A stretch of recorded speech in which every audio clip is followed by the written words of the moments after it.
একটাই, আমরা ত্যাগীদের মনোনয়ন চাই। ত্যাগী নেতা হিসেবে গোবিন্দগঞ্জে ফারুক কবির আহমেদ, অধ্যাপক আমিনুল ইসলাম এবং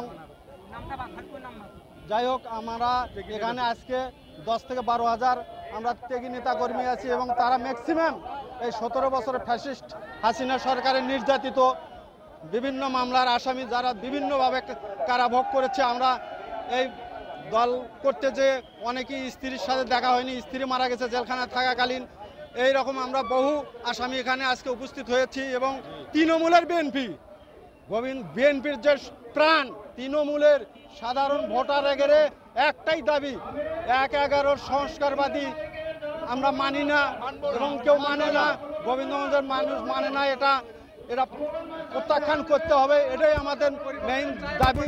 তারই দাবিতে এই গণতান্ত্রিক দেশ, গণতান্ত্রিক দলের কাছে আমাদের একটাই দাবি, আমাদের প্রার্থী পরিবর্তন করে ফারুক কবির আহমেদকে মনোনয়ন দিলে আমরা নিশ্চিত বিজয় লাভ করব ইনশাআল্লাহ। আসন্ন ত্রাদশ জাতীয় সংসদ নির্বাচন গাইবান্ধা 4 গোবিন্দগঞ্জ আসনের আসলে আমরা সবাই জিয়া পরিবারের সৈনিক। আমরা জিয়া পরিবারকে ভালোবাসি, জিয়া পরিবারের সৈনিক। জিয়ার রাজনীতিতে আমরা দীর্ঘ 20-21 বছর ধরে রাজনীতি করে আসছি। এই সময়ে দীর্ঘ সময়ে আমরা জেল জুলুম হামলা মামলা অনেকেরই শিকার হয়েছি। কিন্তু দুঃখজনক বিষয়, গোবিন্দগঞ্জ গাইবান্ধা 4 গোবিন্দগঞ্জ আসনের আমাদের আজকে যাকে মনোনয়ন দেওয়া হয়েছে তিনি একজন সংস্কারপন্থী নেতা। তিনি দীর্ঘ 17 বছর গোবিন্দগঞ্জ উপজেলাতে আমরা তাকে কখনো দেখিনি।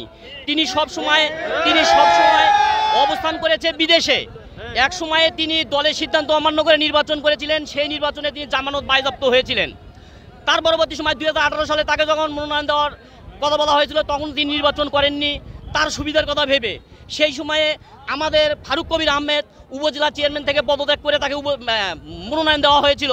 তিনি যখন জয়ের দ্বার প্রান্তে, ঠিক সেই মুহূর্তে একটি কুচক্রী মহলের ইন্ধনে একটি মামলায় তার প্রার্থিতা বাতিল করা হয়।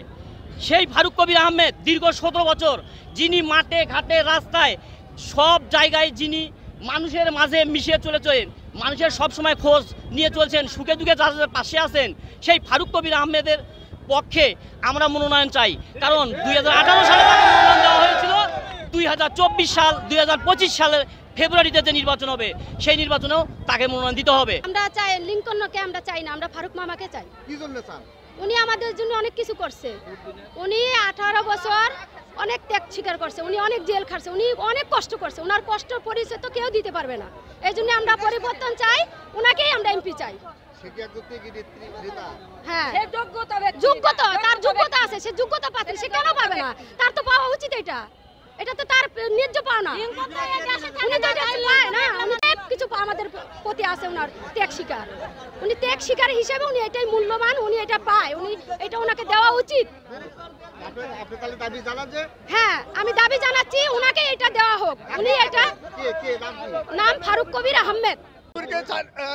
গোবিন্দগঞ্জ 4 আসনে ফারুক কবিরকে নমিনেশন দেওয়া হোক।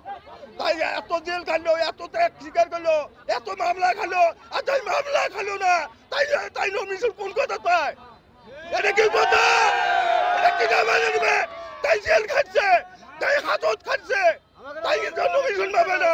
আমি হলো নীলকন, তাই 2 দিন থাকলো আমেরিকান, 2 দিন থাকলো আমেরিকান, সেই কেমনে নমিনেশন পায়? 4 আসনের পরিবর্তন চাই, গোবিন্দগঞ্জ 4 আসনের পরিবর্তন চাই, গোবিন্দগঞ্জ 4 আসনের পরিবর্তন চাই, পরিবর্তন চাই। আমাদের ফারুক কবির আমাদের জন্য অনেক কষ্ট করছে। লিঙ্কন বিদেশ থেকে আমরা অনেক চিনি নেই, উনি কেন নমিনেশন পাইলো? আমাদের নমিনেশন ফারুক কবির লাগবি। আমাদের জন্য অনেক কষ্ট করছে, উনি কেন নমিনেশন পাইলো না? উনি আমাদের জন্য অনেক কষ্ট করছে, অনেক নির্যাতন সহ্য করছে। লিঙ্কন বিদেশ থাকে, লিঙ্কন কেন পালো? লিঙ্কনের বদলে আমরা ফারুক কবির আমাদের পরে নিতে চাই।